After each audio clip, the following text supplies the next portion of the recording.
안녕하세요. 당신의 주치의입니다. 이번 시간에는 저번 시간에 이어서 골다공증과 골감소증을 좀 더 짧고 이해하기 쉽도록 알아보겠습니다. 이렇게 정상의 뼈는 치밀하고 촘촘하게 되어 있지만 골감소증이 시작하게 되면 뼈가 약해지고 골다공증이 시작하게 되면 이렇게 구멍이 송송 나 있습니다. 그래서 뼈가 약해지게 되는 것이지요. 골다공증은 왜 중요하냐면 골다공증 자체가 중요한 게 아니라 골절 예방이 중요합니다. 왜냐하면 고관절 골절이 생기게 되면 1년 안에 사망하게 될 확률이 무려 30% 정도나 되기 때문입니다.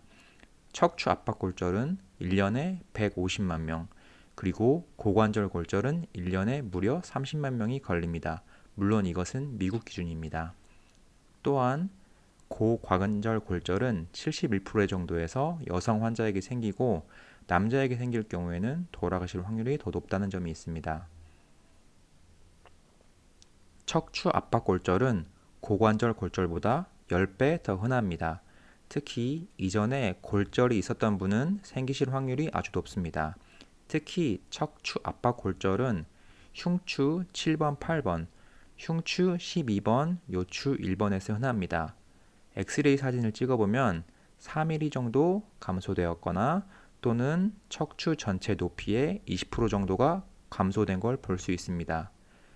또한 이것은 급성과 만성의 두 가지 타입이 있는데 급성의 경우 골다공증이 있는 사람이 허리를 굽힌다든가 무거운 것을 든다든가 또는 재채기 같은 간단한 동작으로만도 생길 수 있습니다.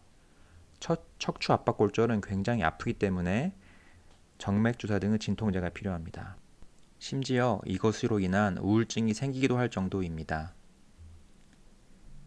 진단 방법으로는 골밀도 검사가 있는데 대부분의 보험에서 이것을 할 수 있도록 해줍니다. 특히 미국에서 65세 이상 메디케어가 있는 환자에게는 2년에 한 번씩은 할 수 있도록 해줍니다. 시간은 대부분 30분 이내밖에 안 걸리면서 통증이 전혀 없고 한국에선 아마 더 빠르고 더 저렴한 것으로 알고 있습니다. 확실치 않지만 아마 한 4만 원 정도 하지 않을까 싶습니다. 또 다른 간단한 검사로는 발 뒤꿈치에 대서 바로 체크하는 초음파 검사가 있는데 이것은 더 저렴하고 장수에 구애받지 않고 방사선 노출이 없지만 이것을 기준으로 치료를 시작할 수는 없습니다. 50% 정도에서는 골다공증이 있어도 발견되지 않아서 그렇게 아주 정확한 검사는 아닙니다. 덱사 스캔에는 T-스코어가 G-스코어라는 게 있는데 T-스코어는 폐경 이후 여성 환자 또는 50세 이상의 남성 환자에게 적용되며 G-스코어라는 것은 폐경 이전의 여성 환자 또는 50세 이하의 남자 환자 및 아이들에게 적용되는 것입니다.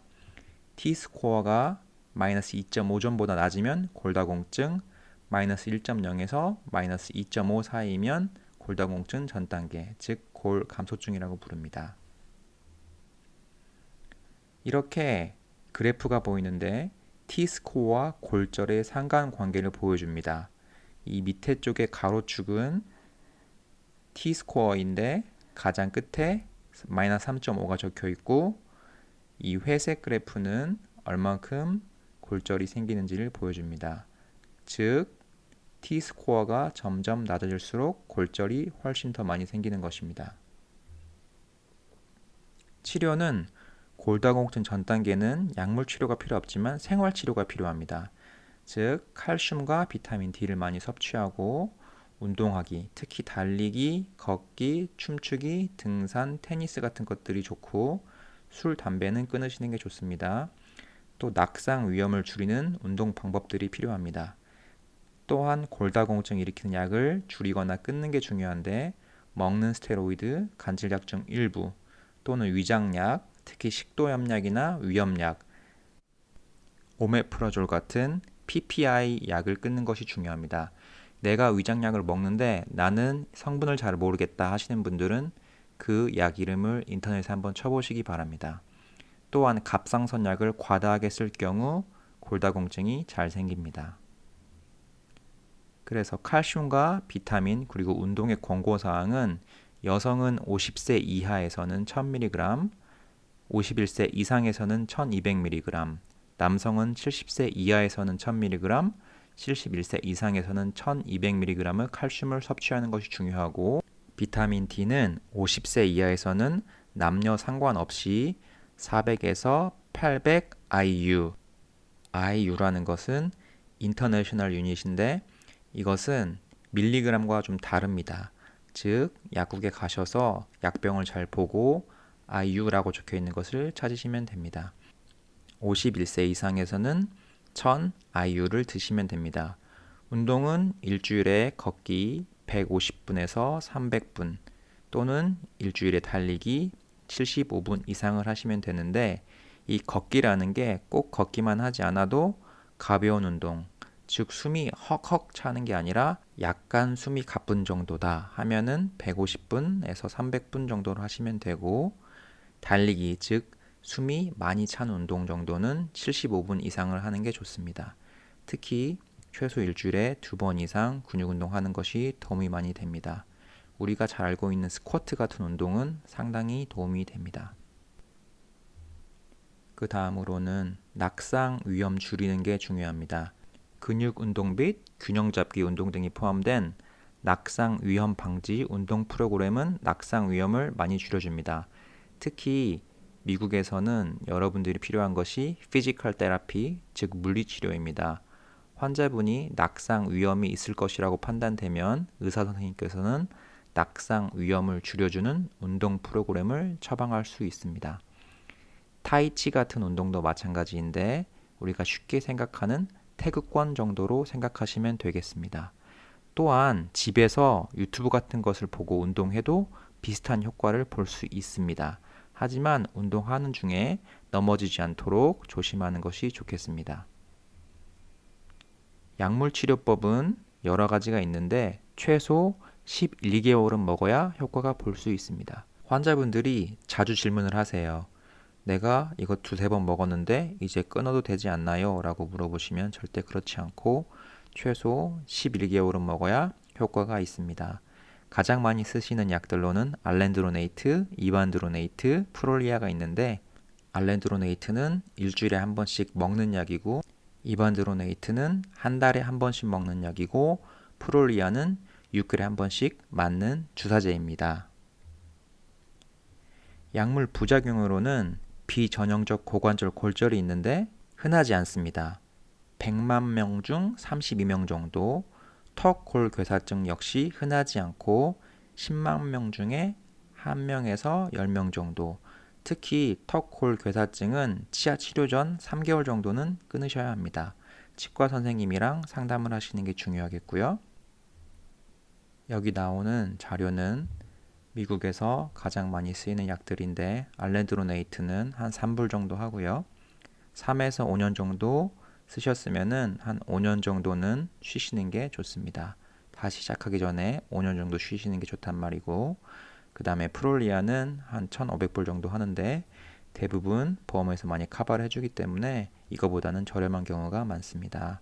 그리고 이것은 시작하게 되면은 거의 대부분 평생 동안 복용해야 되는 경우가 많습니다. 왜냐하면 이 약을 끊게 되면은 골다공증 걸릴 확률이 높아지기 때문이죠. 그 다음에 이 자료는 가장 중요한 자료입니다. 골다공증이 없어도, 즉 골다공증 전 단계여도 약물 치료가 필요한 경우가 있습니다. 검색 엔진에 Frax2이라고 입력하시면 됩니다. 이렇게 지금 보이는 것처럼 FRAX라고 입력하시면 나오는데, 이것은 제가 한번 예를 들어 보겠습니다. 실제 환자가 아니라 제가 임의로 숫자들을 넣어 보겠습니다. 첫 번째로는 89세를 넣었고요. 두 번째 성별로는 여성을 넣었고, 세 번째로는 몸무게 킬로그램을 넣었고, 네 번째 키는 센티미터를 넣었습니다. 여기서는 임의로 제가 50kg, 그 다음에 160cm를 집어넣었고요.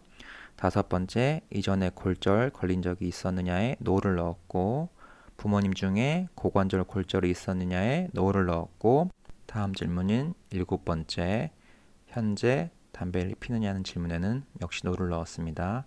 여덟 번째, 스테로이드 복용 중인가? 역시 노를 넣었고, 9번째, 류마티스 관절염이 있는가에 역시 노를 넣었고, 10번째, 다른 질환으로 생기는 골다공증이 있는가에 대한 질문 역시 노를 넣었습니다. 그 다음 질문인 11번째는 알코올, 즉 술을 하루에 3잔 이상 먹는가인데, 이 3잔이라는 것은 위스키는 위스키잔, 소주는 소주잔, 맥주는 맥주잔, 다 크기가 다르죠. 그 크기에서 3잔 이상을 먹는가 역시 노를 넣었고, 12번째, 우리가 마지막으로 가장 중요한 이 덱사스킨에서 점수가 몇 점인가? 전 그래서 마이너스 2.2점을 넣어봤습니다. 마이너스 2.2점은 원래는 약물 치료가 필요 없습니다.